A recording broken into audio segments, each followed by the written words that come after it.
Hello, my name is George Breslauer. I'm a professor of political science at UC Berkeley, and I invite you to enroll if you're interested in my Ali course this spring on the rise and demise of world communism. We'll be looking at the century-long experience of world communism, starting with the Bolshevik Revolution of 1917, and then the addition of numerous communist states after World War II in both Europe and in Asia. And we'll then ask, what was it that they had in common and what were the differences among them? And we'll find that during the Stalinist era, there was considerable commonality among them because they all followed a variant of the Stalinist template for what they called building socialism. But after the death of Stalin, they went their own ways, both in internal policy and in external policy. Sometimes this had almost apocalyptic consequences, such as during the Sino-Soviet split.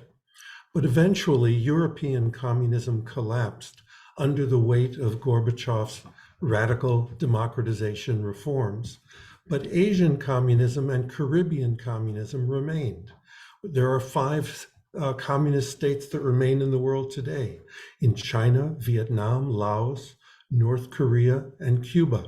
Why is it that these regimes survived while European communism collapsed? And what are the relations among them? When we talk about the demise of world communism, we're talking about the fact that those states that remain are each pursuing their own national interests and have very varied relations between themselves. One thing is for sure, they are no longer jointly engaged in a global anti-imperialist struggle. And so we'll then ask ourselves, why did these regimes remain in power while European communism collapsed? And what are the prospects for these regimes? After that, we'll address the age-old question of how to evaluate the century-long experience of communism in those 16 states.